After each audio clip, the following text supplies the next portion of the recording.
We are live 14. Joining me for my morning walk. Beautiful day. We love mornings. It's a new beginning. It's a fresh start. Got a beautiful day full of possibilities for us to move forward. Uh, my morning routine. I already did my meditation. Just got out of mass, and now I'm going to do the morning walk and to share some of my thoughts. So today, we'll about. I want to talk about projects that I'm recommending that are being delivered in the first quarter of next year. The demand is on new construction. There's a big demand in these newer units. That's where the market is turning due to that. We know the regulations, that all the laws that change and regulations that happen and affecting the older condominiums on the market. That's where we're getting a lot of inventory, but it's not being sellable. So let me talk about this project called Vida Residence, and it does have a hotel component in the first two, right? So first of all, Vida is a brand. So that's a brand. It's a brand from Latin America.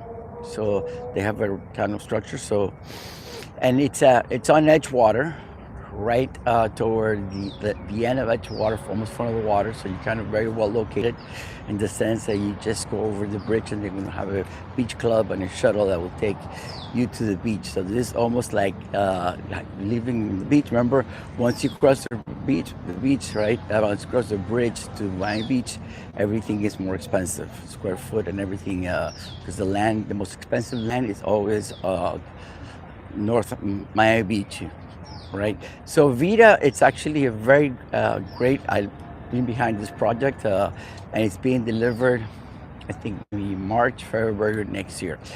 What I like, things that I like, and the things that are positive things that I tell you why I like it so much and why do I recommend it. Number one, it's a hotel, boutique hotel and boutique residence. So we're looking at a total of 9 floors with all the amenities in the top floor. They have flames, but let's talk about 9 stories. So it's boutique in that point, 138 units. That's another thing that's very important, because when you do an investment or B&B, you have less competition. These bigger places, they're more to operate. So Vida comes in, and they have the roof to all the amenities, to pool. They have a massage room, workroom, spa. So they have all the amenities, the top amenities that you would find from a hotel.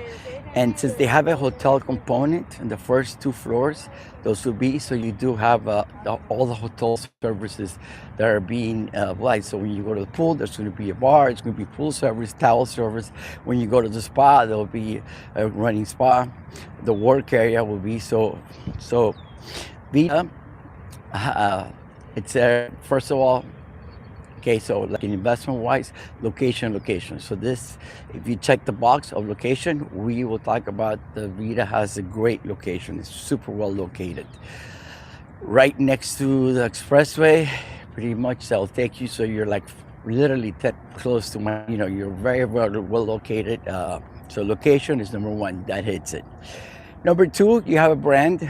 Vida brand is not maybe that well recognized, but they're known in Latin America, so they should be able to have their followers and attract their people that are used to their services. Actually keep this place, I think, full, since it's a boutique, right? Boutique hotel, so you have that component. uh, Remember, this is an investment play. It's very much for investors, because anything that has Airbnb is going to be right. So, but it's already Airbnb is here to stay. So we know that, and we are coming up with products, and these are the buildings that are coming up with adaptations to address the problems. Remember, let's talk, just to remind. Remember when Uber came out, that you had if you wanted to get an Uber, they couldn't go to the airport. There was no designated place for them at the airport. To the drivers, and those issues got resolved. So that's what's happening also in the buildings. So now we're seeing buildings. This is a city-approved Airbnb building.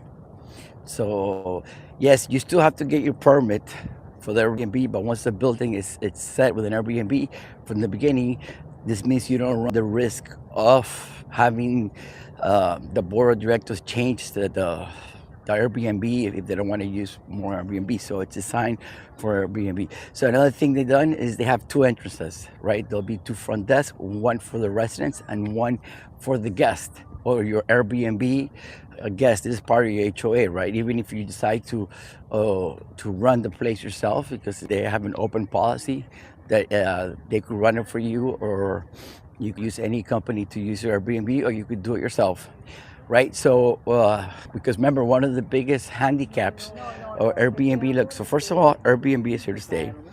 I say that because all the studies show that out of four people are staying, I think 1.9 already staying in Airbnb or prefer an Airbnb. I think that's a lot to do. Also, the hotels, we need more hotel rooms. And also, if you're a family and you're five, right, they're going to ask you now to get two hotel rooms, because now maximum capacity is four people. So you find yourself, doubling your budget. So it kind of makes more sense. So there's a lot of gravitation to Airbnb, and the Airbnb sector is growing. Now, the Airbnb is also getting better with the hospitality. So in this case, you have a different front desk. Your guests will come in, or Airbnb guests, etc., will register, and they will get a key. So that was the number one concern. Remember, because back in the day, you would do an Airbnb, and you will get to the building, and maybe they had a lockbox. Maybe somebody in a black hat or a red hat will be waiting for you at the lobby. So there was this, lack of clarity, and a little bit nervous, and getting nervous of what to expect. So that has gotten resolved that way. Another major problem that you have with the Airbnb was how many people will actually go up to the apartment or stay in the apartment, right? So you heard about people will get an Airbnb, they'll do these bachelor parties or crazy parties and kind of ruin your place. So that's also been taken care of, because now you have to go and check in, and they would, depending on the unit that you get, that would allow how many people go up. Also, now since you do have the hotel component, you guests will have room service. They will have you could ask for cleaning services. So it's almost it's like staying in a hotel, right? So before, a lot of people would choose to stay in a hotel because they wanted the hotel services. This is in this scenario, you are getting the hotel services for your Airbnb clients, right? So that makes it more attractive. So we have that part, and then you also have all the amenities that a hotel will have, right? Full service amenities, pool, and it's all on the rooftop, etc. Roofs is becoming very popular here in Miami too. So you have that going. So we have location, we do have a brand, we have that it's boutique, and then we have all the Airbnb services. So, like I say in my book, if you guys, I know I wrote a book called Miami's Pre-Construction Blueprint, and one of the tactics that I recommend is, if you're going to buy in pre-construction, either you buy at the beginning or you buy at the end. The beginning, you're getting the best price possible, and at the end, developer has a couple units left, and they're more willing to negotiate to try to close that. So I could negotiate things. If you're dealing with somebody like me who's an expert in pre-construction, I know what I could negotiate for you, and it's an interesting. I talk about it in the book because maybe we're not going to be able to negotiate price as per se, but you will get credits, which is kind of the same thing, but they can't touch the price. But we could get HOAs for 2 years or for a year. I mean, we could definitely do helping at closing costs, because closing costs are way more expensive in pre-construction.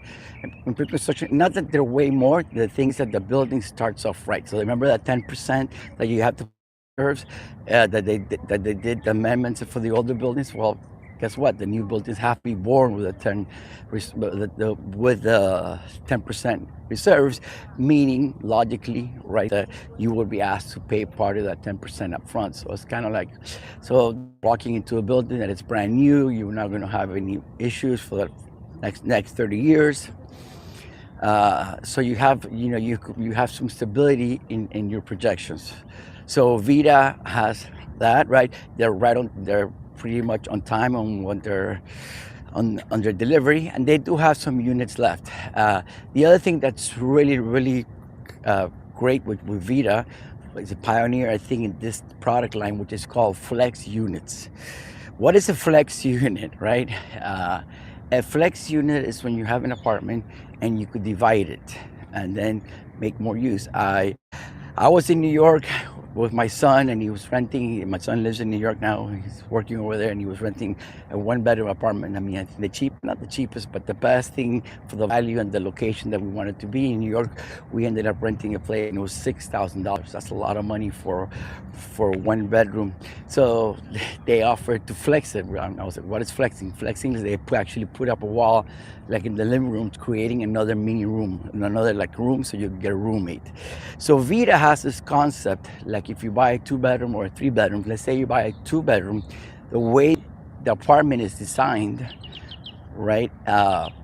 So you have a door, and then within the apartment, it's divided in two. So you have like so it divides. So now you have you have literally 3 apartments, if you want to look at it that way. What do I mean by 3? Okay, apartment would be, you could rent it out in Airbnb as a a full 2-bedroom, right?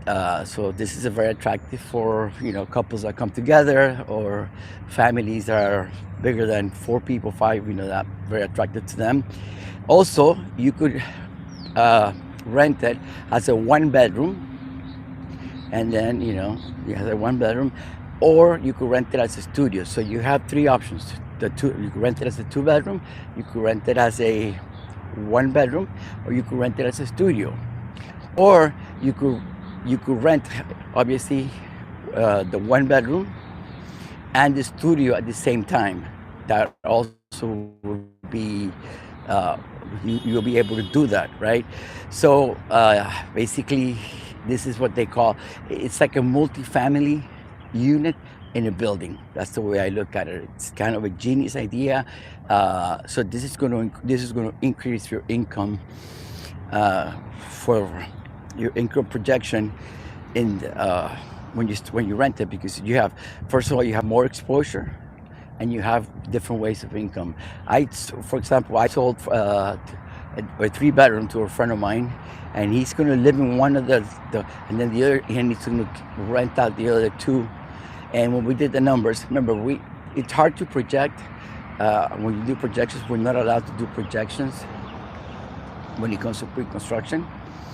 But now, already we know the area, we're about to deliver it, so we can do, as it is right now, this guy rented the other 2, and he keeping the bigger unit because he bought the suite. Basically, it pays for itself. So the way he looks at it, it's like he bought the unit, it's going to pay for itself, and he's going to live in one of the units.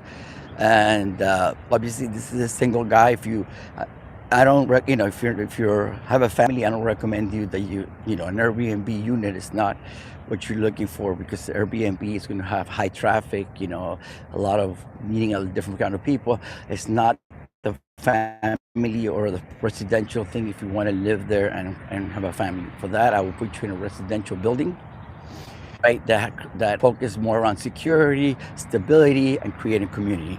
This is more of an income producing investment. So my takeaways from Vida, we still have great pricing. Remember, everything that's coming in pre-construction now is getting more and more expensive. The price point that I have in Vida, I could get you a 2-bedroom for like, I think we still get like $900,000. I'll have to check and negotiate, see what inventory is left. All right, but this is the time for you to pull the trigger in this kind of units, so we could get something. And the beauty of this is something that is right now. It's right there. You'll start being able to use it. And the most important part is that listen, guys, next year we expect Miami to be very, very, very crazy. And what I mean busy for the whole season. Remember, Miami, we have all the events. They're all looking forward for next year. So it should be a great year to start. And this Vida will be ready to take on this, be able to participate in the World Cup, by hosting people. And so that, I think that's a great investment. So my takeaway, If you ask me, if you're looking for an investment, I think Vida makes all the sense in the world. You're buying a multifamily, pretty much. If you buy a 2 bedroom, you're buying that, or you buy a 3 bedroom. It depends what we have. I think all studios are out. They don't have any more studios. And fun fact that I've been doing some research. Studios are interesting, right? People like studios because they're the entry level, probably the best at the lowest price. But when you break it down by square feet, it's not the best. The twos become better price when you go down to the square feet. And the other thing is the studios really, at the end of the day, if you think about it, they compete directly with the hotel, right? Because it's like a hotel room. So basically, most people, I think they had a choice. They'll stay in the hotel. I mean, when do people start looking for Airbnb? It's when they have a family bigger than 4 people, like 5 or 6. That becomes a little problem. I mean, now families are traveling, maybe with their grandmother or something like that. So then it makes sense for you to look for an Airbnb, and especially nowadays, Airbnbs is not the Airbnb from before, because we're getting all the full services that you have that. So that's my takeaway from there today. So I want to first say thanks for you guys. I see the support for the YouTube channel. So if you haven't done, please subscribe to the YouTube channel. I really appreciate your words, your encouragement. Please leave comments. We're almost about 13,000 people. I think I checked in the morning, we're at 12,800. So I see that there's more. I think I put up a really good video. It came out on Sunday. It's a little long video, but I think probably that's my best video I put up so far. I'm really happy with that video, so please check it out.